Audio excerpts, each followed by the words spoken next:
It has to do with loneliness and self-disgust.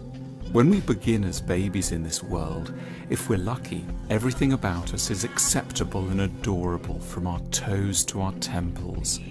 Then gradually we grow up and become ashamed of our nakedness and guilty about so much.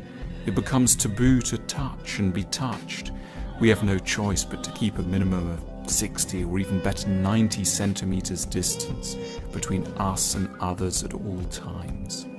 But deep inside, we never quite forget the needs with which we were born, to be accepted as we truly are in every area. Hence the significance of oral sex.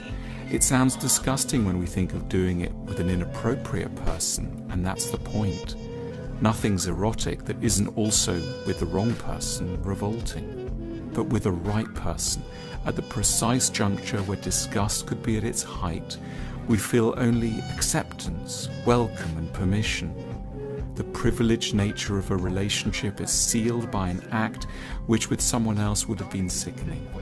Oral sex is interesting and exciting because it's about closeness. Normal life continually requires us to be polite so much of the time.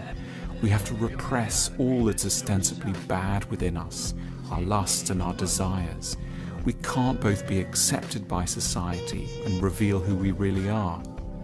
Hence the erotic ecstasy, which is more accurately really just emotional relief, when oral sex permits our secret self with all its bad and dirty sides to be witnessed and enthusiastically endorsed by someone else.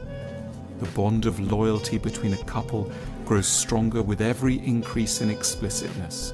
The more unacceptable our behavior would be to the larger world, the more we feel as if we're building a haven of mutual acceptance.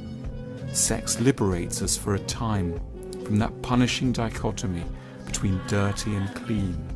It literally purifies us by engaging the most apparently polluted sides of ourselves in its games.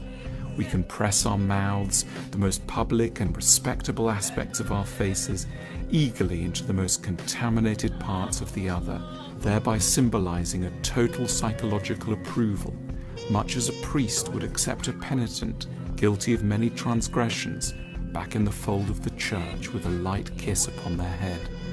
The pleasure of oral sex is deeply rich and significant. It isn't primarily about a pleasant physiological sensation at all. It's about psychology, acceptance, and the promise of an end to loneliness.